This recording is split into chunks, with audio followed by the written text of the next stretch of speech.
film which you are about to see is the account of the tragedy which befell a UFC fighter. It is all the more tragic that he never won the undisputed title, but even if he had won it, he could have not expected, nor would have wished to see, as much pain and suffering that he would encounter towards the end. For him, an idyllic career became a nightmare.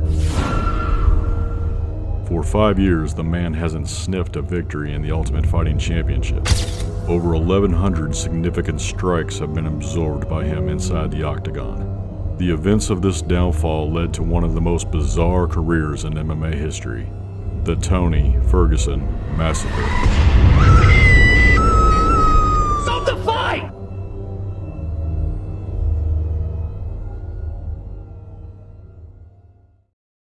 Many of you know Tony Ferguson from his impressive 12-fight win streak.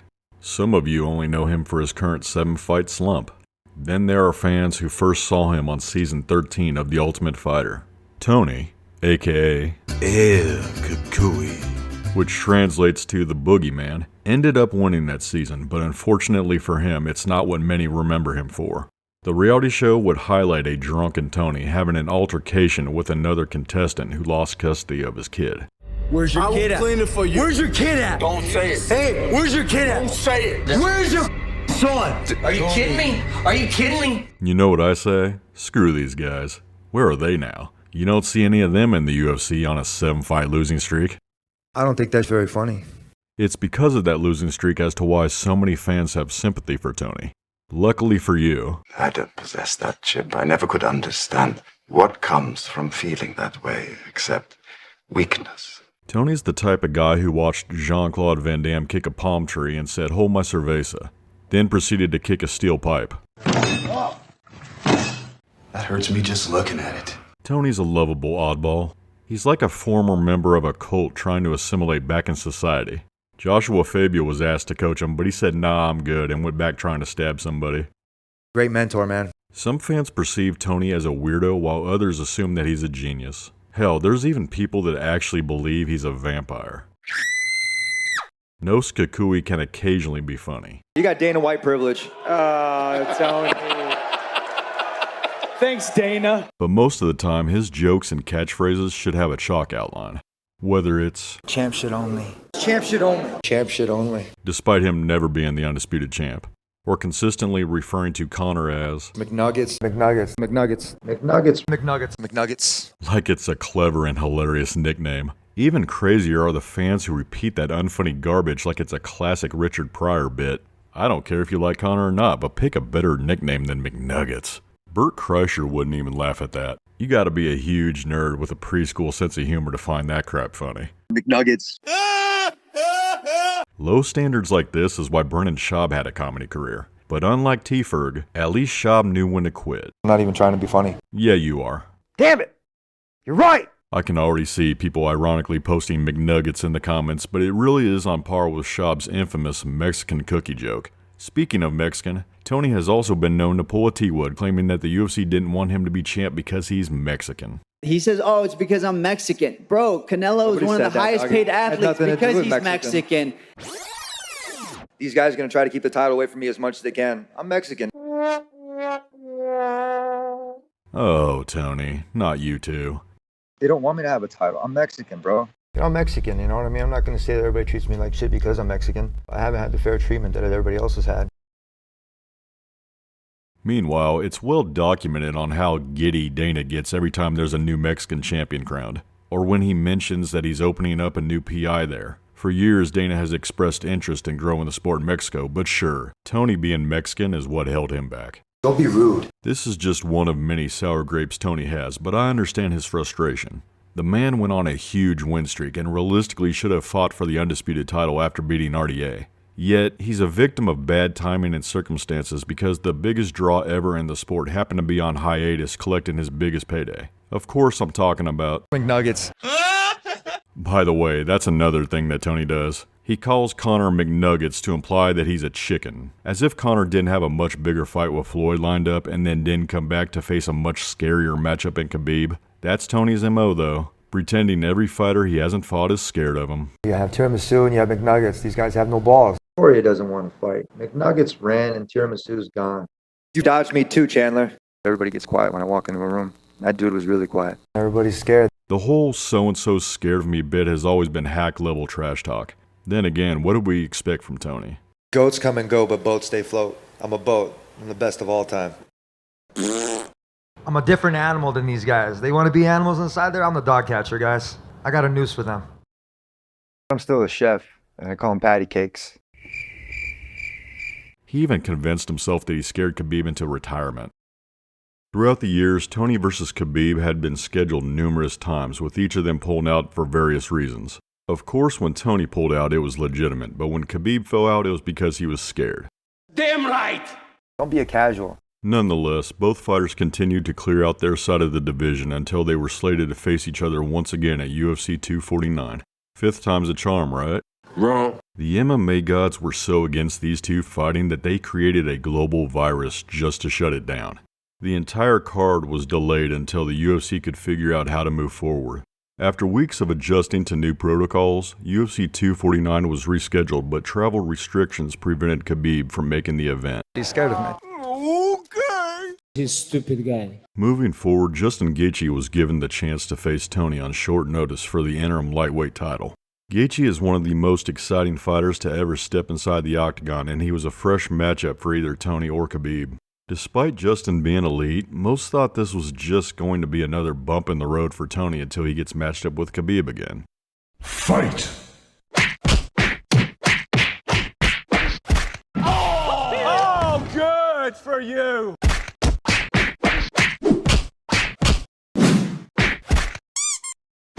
Damn it! What happened?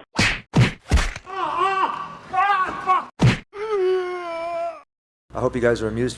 Is this the end of Tony Ferguson versus Khabib Nurmagomedov? For now it is, yeah. Ready?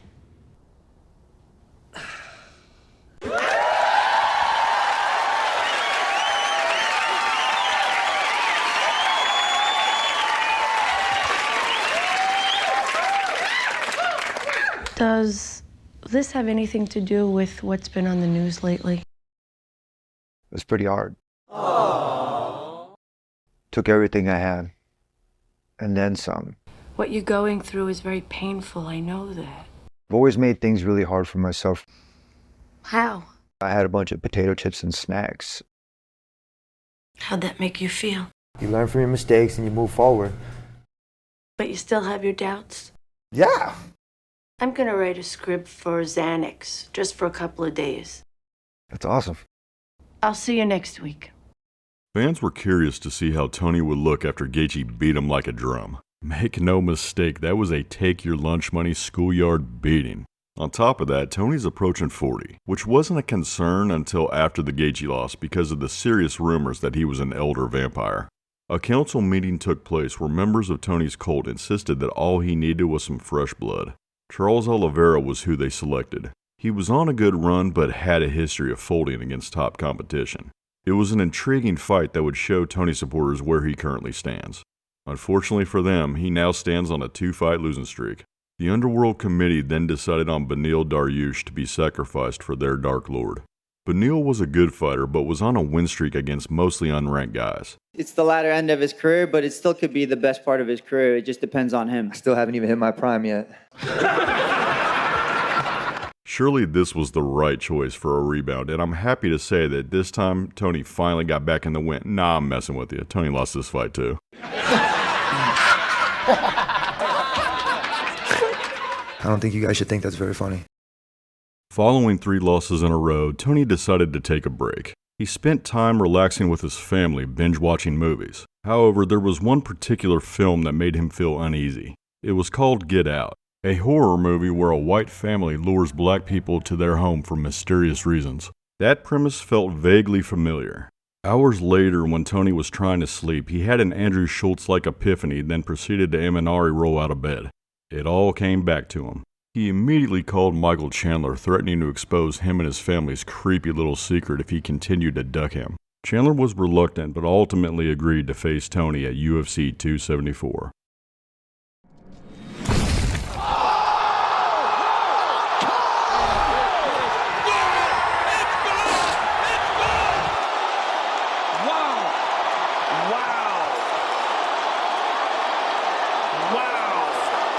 was crazy.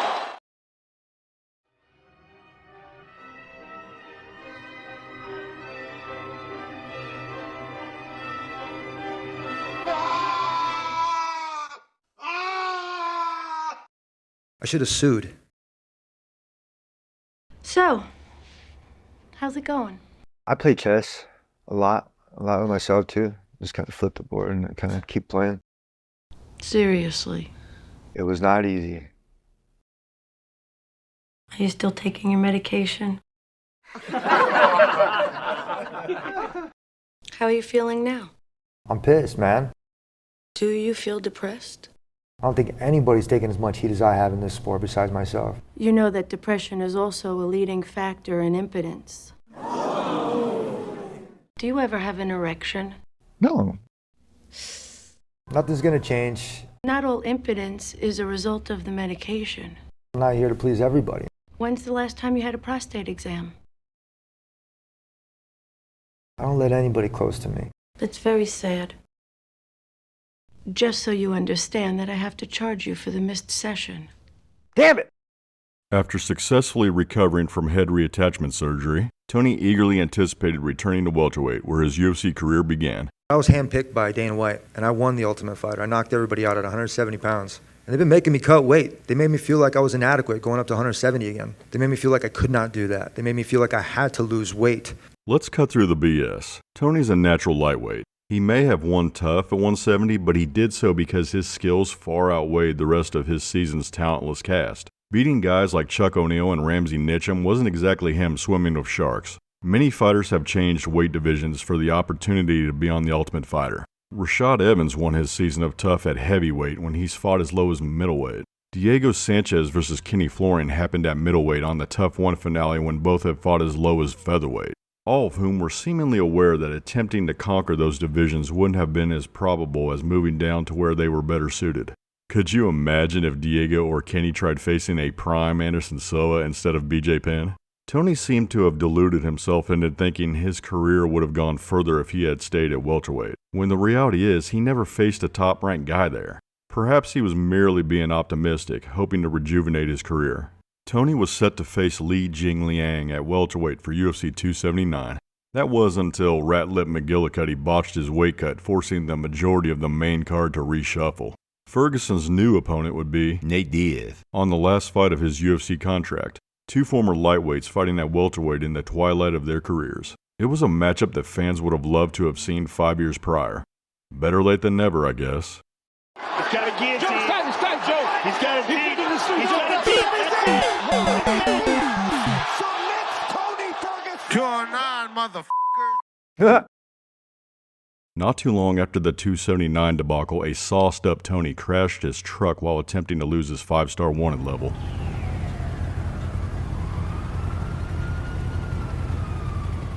Following the incident, Ferguson's longtime friend and coach Eddie Bravo said that he tried calling Tony to convince him to enter rehab. I forwarded his ass to voicemail.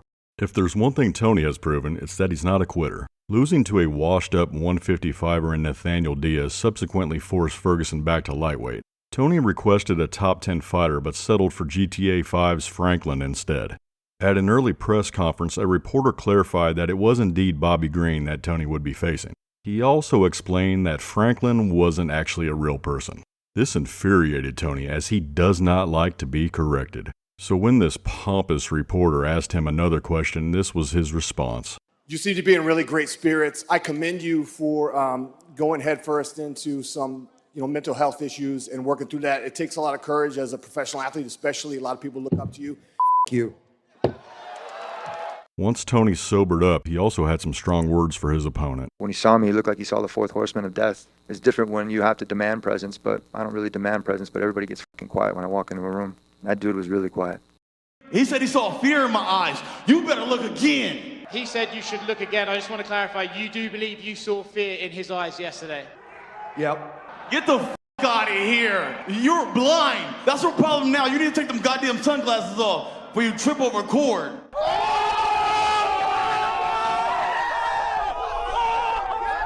I'm not used to losing. Oh my goodness, this is tight. He's out cold. Bobby King Green submits Tony Ferguson in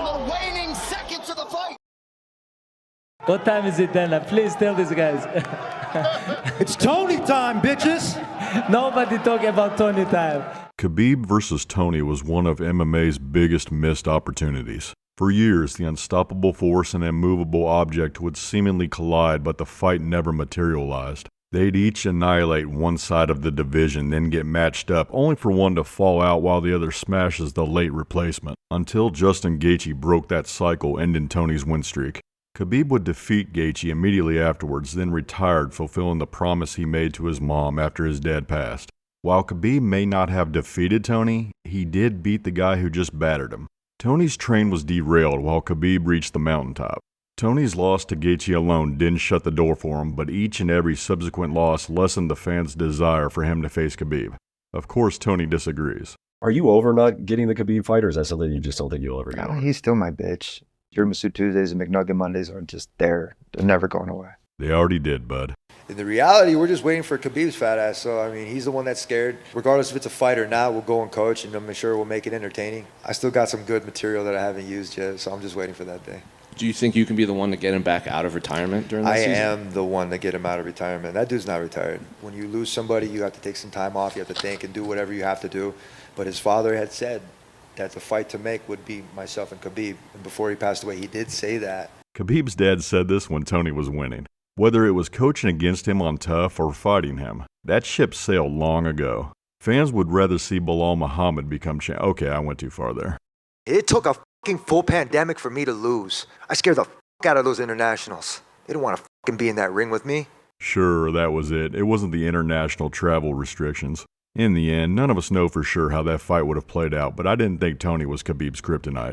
Style-wise, we've seen guys with good top control nullify Tony's game who weren't nearly as proficient as Khabib. Tony fans love to point out Poirier's guillotine attempt on Khabib, pretending he was closer to finishing it than he really was, claiming that if that was Tony, he would have for sure had it. Damn right! What does it feel like to have all these people saying that you are washed up? They must be new around here. What the For the past 3 years, Tony went from a 12-fight win streak to a 6-fight losing streak. At this point, losing is all he knows. Losing fights, interim titles, his driver's license, his lunch, and even his dignity. If you want guaranteed money, just bet against Tony. For whatever reason, Dana has kept him in the UFC. It's getting harder for them to find credible opponents that have a bit of a name to match the value of Tony's. Luckily, Dana remembered Paddy Pimblett's last fight where he was gifted a win against a journeyman in Jared Gordon. Paddy has a substantial following that far outweighs his skill set. If Tony can't beat him, then maybe it's time to retire. What happens if this fight doesn't go the way you want? It's going to go the way I want. I already visualized it. I trained my ass off for it. I don't see this kid beating me. He's worried about me blocking him on Instagram. Sensitive little bastard. Good old Tony logic. He blocked Paddy but claims he's the sensitive one for noticing it. I'm still a chef, and I call him patty cakes. The last 4 fights that I had before this one, I'll be real, I was sandbagging. That's his word and he's sticking to it. Since his deity stopped returning his calls, Tony settled for fitness guru David Goggins to help him abandon his sandbagging-ish ways. Your own country doesn't even like you, dude. Lad, just because everyone likes you here, lad, it's going to be funny when you're on the floor asleep on Saturday night. I don't even fucking care about you, dude. I don't care about you. You're just another obstacle in the way, lad. You care about me blocking you on Instagram. Saturday, lad. No, I don't. I'm worried about everybody else. Lad, you must care because you blocked me. So? You've come back for help. I don't take the same path as everybody else.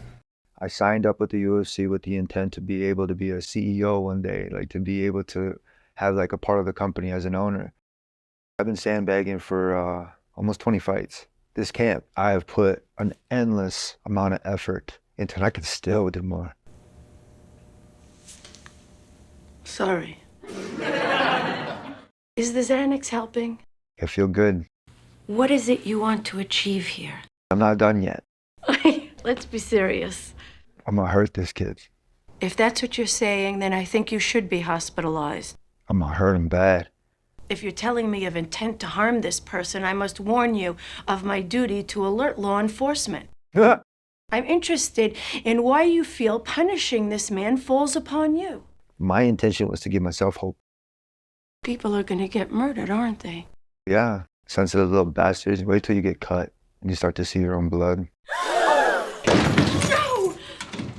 Bitch.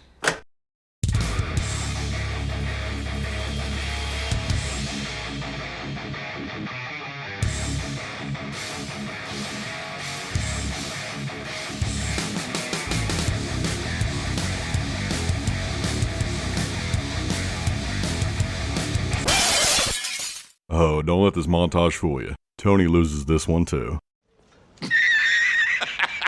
Oh, I thought he was fat.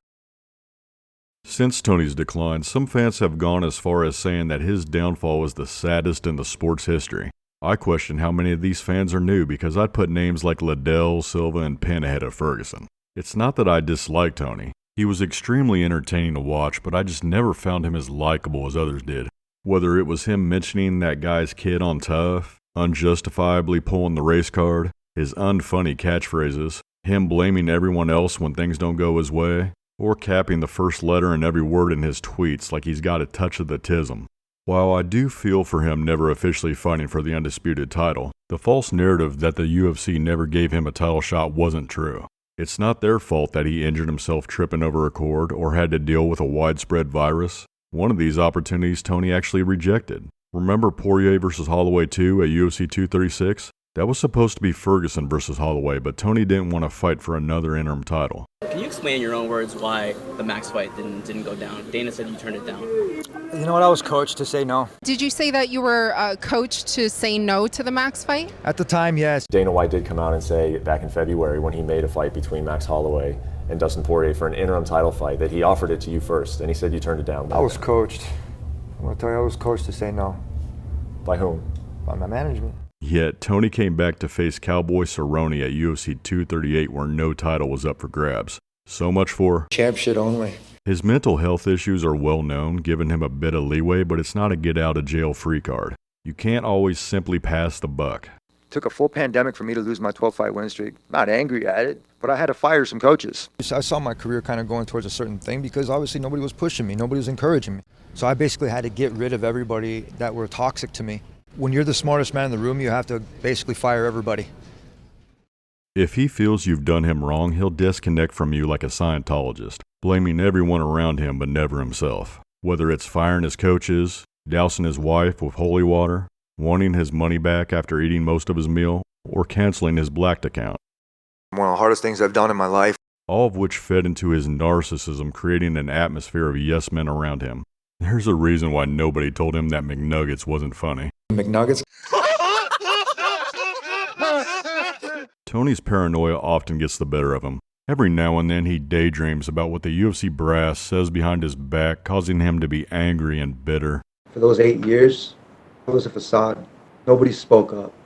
What did I do wrong? I gotta try and take a shit. Jesus, Tony, were you witnessing a murder? Ransom videos have more joy. For those 8 years, it was a facade. Nobody spoke up. What did I do wrong? The fact that there hadn't been any news on Tony in recent months gave me the feeling that he wasn't quite done yet. Then Dana recently announced that he'd be facing Michael Chiesa in what will probably be his last fight. Dana also revealed that this same card will feature the return of Nick Diaz. The overall fanbase immediately questioned why Tony and Nick weren't the ones matched up. If I had to guess, Nick didn't want that fight because he thought it was beneath him when it really wasn't. It's no secret that both Diaz brothers can be divas who typically ask for ranked fighters they don't deserve. Vicente Luque was like the 5th choice for Nick, but he's still ranked unlike Tony. If Nick somehow wins that fight, he'll probably ask for a title shot. For the end of this video, I'm going to highlight some of my favorite Tony's the type of guy lines. Tony's the type of guy to win shadowboxing by submission. The type of guy who ankle-picked his son while taking his first steps. The type of guy who pulls down his pants to use a urinal. The type of guy to make weight and then go back into the sauna. The type of guy that would ask his father-in-law's permission to divorce his daughter. The type of guy to call 911 and ask them what their emergency is. He's also the type of guy that goes on a huge losing streak but says he's just entering his prime. The type of guy that says champ shit only while never winning the undisputed belt. He's even the type of guy who tripped over a cable just to spare Khabib's legacy.